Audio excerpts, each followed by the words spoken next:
like, oh man, is it the same old Lions that are coming back?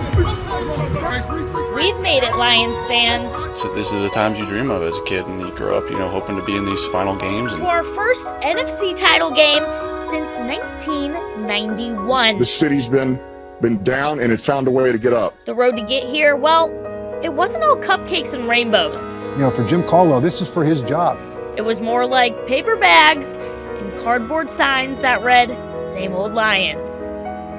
But now, we're witnessing the brand new Lions. Then they just keep, proving time and time again every game that they're just that they're the real deal this year. But why was that gap so long? How in the world did it take Detroit 32 years to get back in this position? We start with longtime Lions coach Wayne Fontes, the Lions' winningest coach. He was with the squad from 88 to 96, aka he was the guy at the helm when the Lions were steamrolled by Washington in their last NFC Championship appearance. And after that, the Lions were never to find postseason stability again. Then there were short stints with multiple head coaches. In 2001, we'd kick off the 8-year tenure of Lions president and CEO Matt Millen, leading us all the way up to head coach Rod Marinelli in 2008. Together, they'd gift Detroit with the ultimate stinker, an 0-16 season.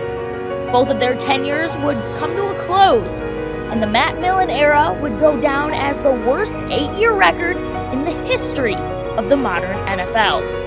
After years of suffering, the 2009 NFL Draft rolls around. Matt Millen is gone, and Detroit has the #1 overall draft pick. We pick up Detroit's QB1 of 12 years, Matthew Stafford, out of the University of Georgia. Suddenly, Detroit fans have hope again. This is our turning point. But as the story goes, in those 12 years, we would reach a wild card game just 3 times and kiss 3 more coaches goodbye. It was after the 2020 season we would part ways with head coach Matt Patricia and trade Matthew Stafford to the LA Rams for our current quarterback, Jared Goff. Jared Goff, quarterback, California.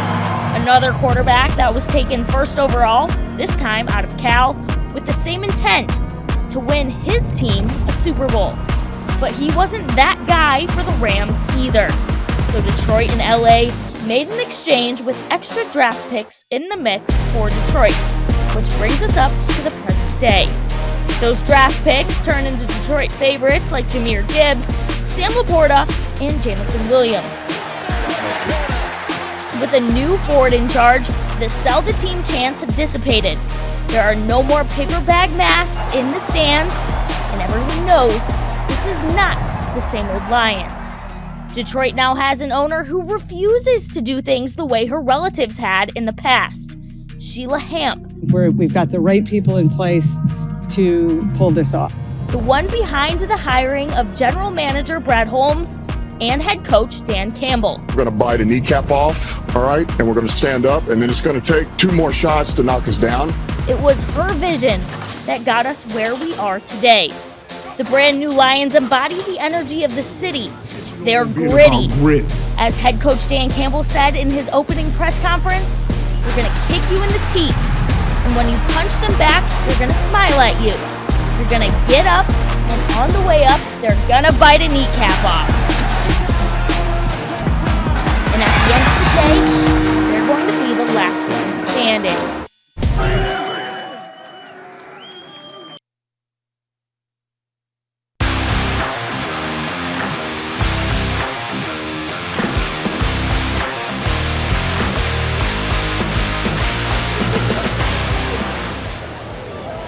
Welcome to Ford Field, everybody. As you've just heard, this day has been long awaited for Lions fans. Since 1991, the season of 1991, the Lions have not been in this position. They're in San Francisco tonight taking on the 49ers in the NFC Championship. Now, next to me are some fans that have been waiting for this moment for a long time.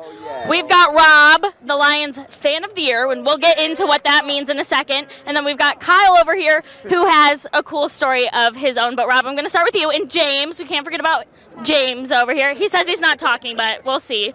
Rob, explain to me what being the Fan of the Year is. So you're a part of the Pro Football Ultimate Fan Association. Did I get that right? Yes, yeah, that's correct, Kennedy. I was inducted in 2016 into the PFUFA. It was a great honor, and being Fan of the Year, I am absolutely humbled and honored to be there. But tonight, it's not about me. It's about us. It's about this city, and we're so excited. We're so excited. Yeah, we're so excited. Oh, I'm so glad that you are in this position. Can we see the back of your jacket? Because it's pretty sweet. There it is. Fan of the Year 23. Doesn't get much better than that. No. It'd be cooler if it was 12, though. 12? But this game tonight, it doesn't get any better than this. We have not been here. The Detroit Lions, we're 60 minutes away from going where we've never been before, Kennedy. Exactly. And that's what's exciting. And you have tickets to this year's Super Bowl. The Fan of the Year gets tickets to the Super Bowl, so you are going. What would it mean to you if the Lions were there? I can't even describe it. I don't even know. We've never been there. I don't know. I don't know what to say. I know we're going. We're going. Can I give a message to San Francisco? Please. Hey, San Francisco. Hey, we love y'all, and good luck at the Bay, but it's not going to happen tonight. It's not going to happen tonight because we've worked too hard for this, and it's been so long for us. And Baltimore and KC, I don't know who's winning that game, but a little shout out to you too. It don't matter. Y'all going down because it's Detroit versus everybody, baby, and we're going to win it all tonight.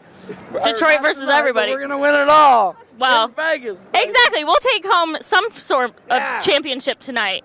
So there you go. We are. He's getting 2 tickets. He's getting 2. Who are you taking? This one? I can't take him because he's not 21. You're taking a Browns fan to the Super Bowl. My sister. Oh, okay. That makes it a little bit better. So explain to me, if your sister's a Browns fan, you're a Lions fan, how did you get in this position loving Detroit? Oh, I've always been a Lions fan. I was born a Lions fan. So, I mean, there's nothing else for me. That's all there is Lions. I eat, live, and breathe Detroit Lions. Love it. Yeah. So tell me, tonight, do you have a score prediction? Do you care what the score is? 34-31 Lions, baby! Lions! I think it's going to be close. It's going to be a hard-fought game, but there's nothing stopping us. This is our destiny. This is our year. This is the year of the Lion, baby, and we're going to win it all. We're too gritty to not, right? It's all grit. It's all grit. All grit all the time. All right, we're going to go over here to Kyle. Kyle has a pretty cool story. Can you hear it? Are we excited tonight? The Jared Goff chants tonight have been insane, by the way. But let's get... Yeah! There's the JG. JG, we love you. All right. Kyle, you have a really cool story when it comes to your fandom with the Lions. Tell me where it started. Well, it started when I was born in Guam, and my dad used to pull me out of the crib at 2 months old, 2 in the morning over there in Southeast Asia to watch every single Lions game. And there's so many points in my life where I'm traveling, be it to Oklahoma, Indiana, Mississippi, Alaska, where in all the moving, the Lions are all I've got. I get to watch them, and so I knew when I joined the military, I would find ways to watch them, being in Japan, waking up 2 in the morning to watch them on my deployments, and then coming home, and the minute that I got out of the military, I knew I wanted to come back here so I could be a season ticket holder and live for the moments like this. This has been everything. I get to bring my son. I get to bring the closest people in the world to me. I got to bring my dad to a playoff game, my mom. It's just been the absolute ride of it's been the Disneyland I always wanted it to be. It's been everything to me. Awesome. And when did you become a season ticket holder? This is year 2. I was lucky enough to do that last year. Yes. I was very lucky to get in last year before this year, and I'll have them for the rest of my life, no matter what I got to do. Okay, so walk me through last year. We have a really slow start last year, and then we pick it up in the last half, and we end with a pretty decent season, and then we get into this one. We immediately beat the Kansas City Chiefs. Walk me through these last 2 years because it's been a wild ride. You know, when you've sat there through 0-16 and you've seen all the downs and the lows, and you finally got to see it, even though they weren't winning and they started out 1-6 and they're not winning games, you can kind of see them. You can see them getting closer and knocking on the door. And just like Dan Campbell said, this year they finally kicked it in. They announced to the world they're here, and I think this team is built to succeed for many, many years to come. Do you have a favorite player or anyone that speaks to you on this team? Ooh, my favorite player in this iteration? There's so many. They've got guys everywhere. It's probably between Jared Goff or probably Sam Laporta. One of those two guys. It's so tough to pick. They're just such a likable bunch of players right now. I always say that they're so likable. They're so gritty. They work hard. We know every game our offense is going to be killing it. That being said, how many points do you think the Lions are putting up tonight? I think that's going to be a 28-24 kind of game. San Fran is susceptible to the run. I think Montgomery and Gibbs kind of shorten the game up a little bit, and I think that kind of plays in the Lions' favor. You seem like you know ball pretty well. What do the Lions have to do to win this one? You got to get to Purdy. If you don't get to Purdy, San Fran's going to kill you with Debo and CMC. That's just the way that goes. Absolutely. All right. Well, thank you so much. Rob, Kyle, you guys are awesome. You guys hear the fans here. They're awesome as well. JG, we love you. When we come back, we'll hear from a Youper of our own who is actually in San Francisco right now. That's when we come back. Stay with us. Go.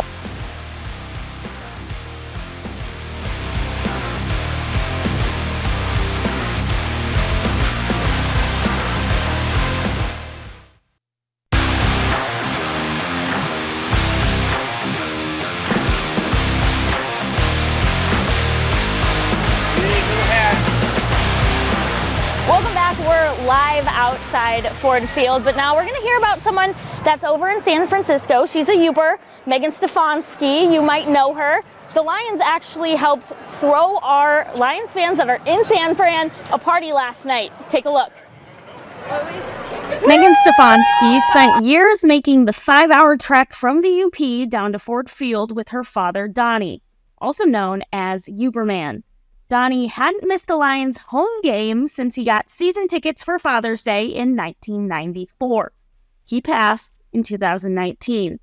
Since then, Megan has taken over attending each home game and away game, which means currently she's in San Francisco.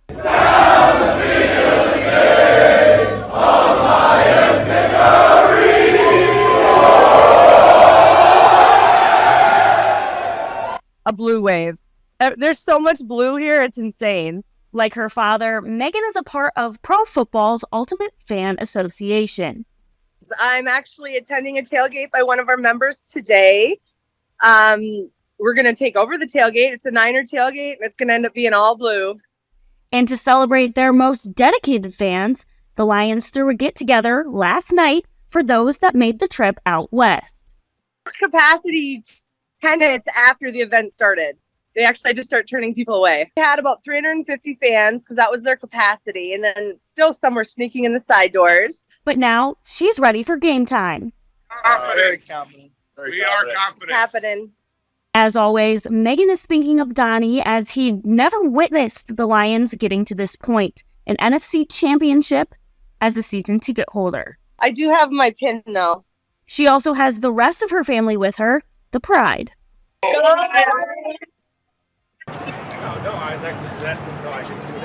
We've been polling who our viewers think is this season's Lions MVP. Make sure you go ahead and cast your vote and get your voice heard. When we come back from break, we'll hear from one of my favorite Lions, running back Joik Bell.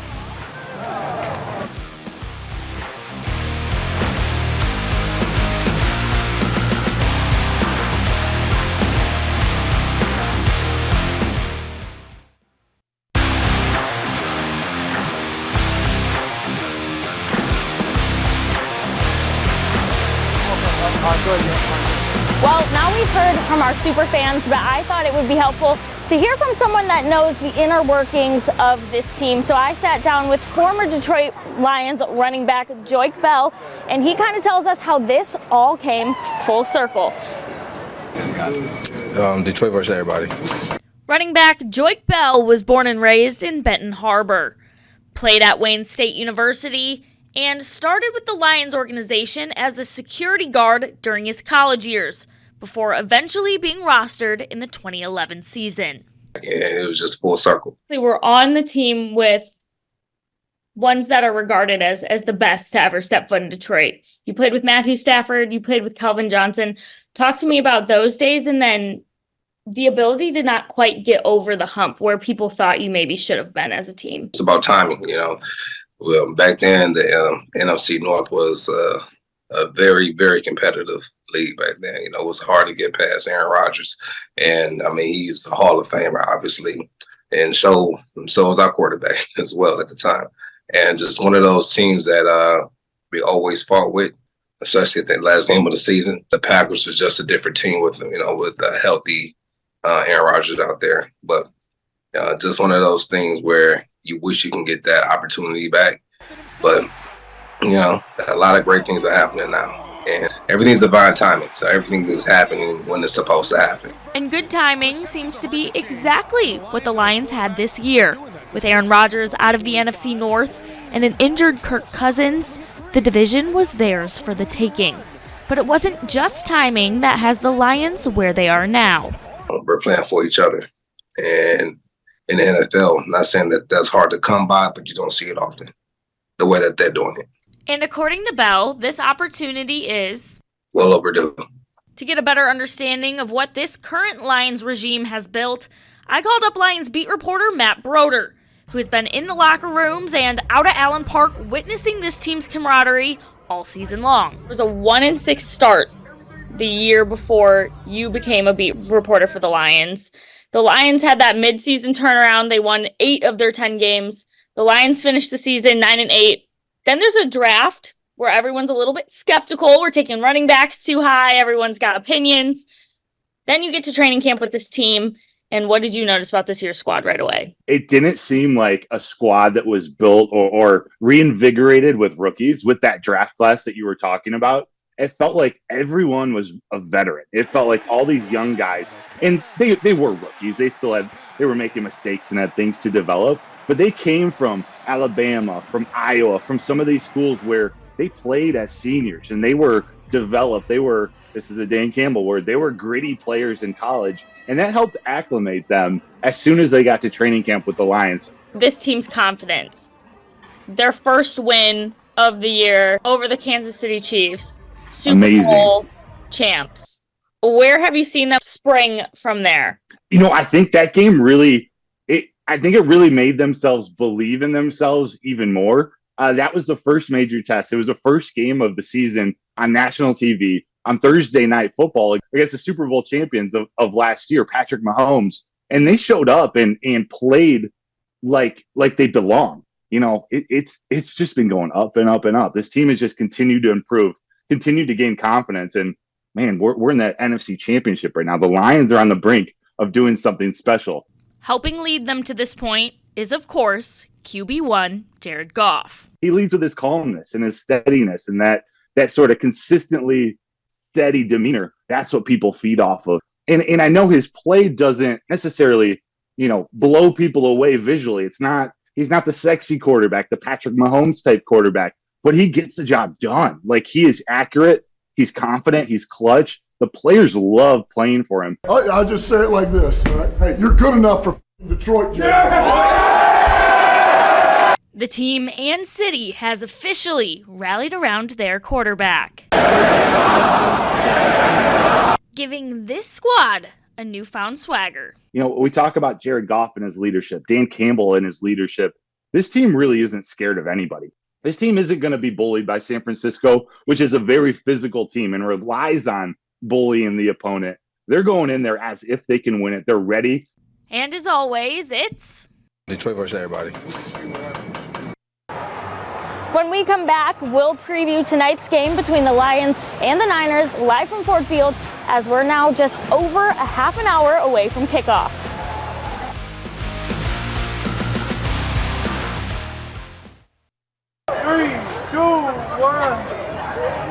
Welcome back. We're outside Ford Field where the Lions are hosting their watch party tonight for the Lions matchup between them and the 49ers for the NFC Championship. The first one since 91. The people are excited. Can you hear me? It's filling up in there. People have been flowing in all night long. Here it is.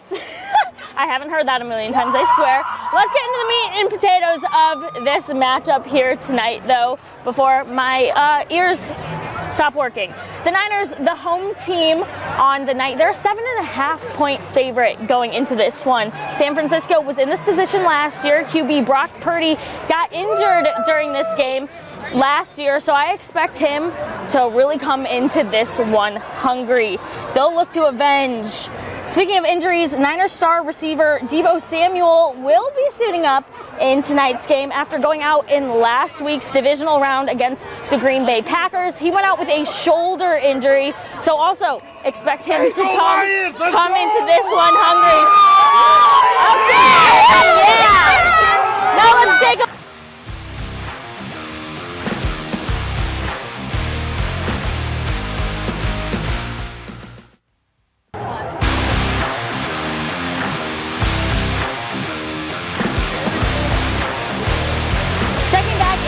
live from Ford Field before they take on the Niners in their first NFC Championship game since 1991, the 1991 season. Everyone here is really pumped up. You could hear it all night long. Make sure you stick around tonight for the 11 on our CBS channel, where I'll have a live reaction to what happens here tonight. For the last time tonight, live from Ford Field, I'm Kennedy Broadwell, 9 and 10 Sports.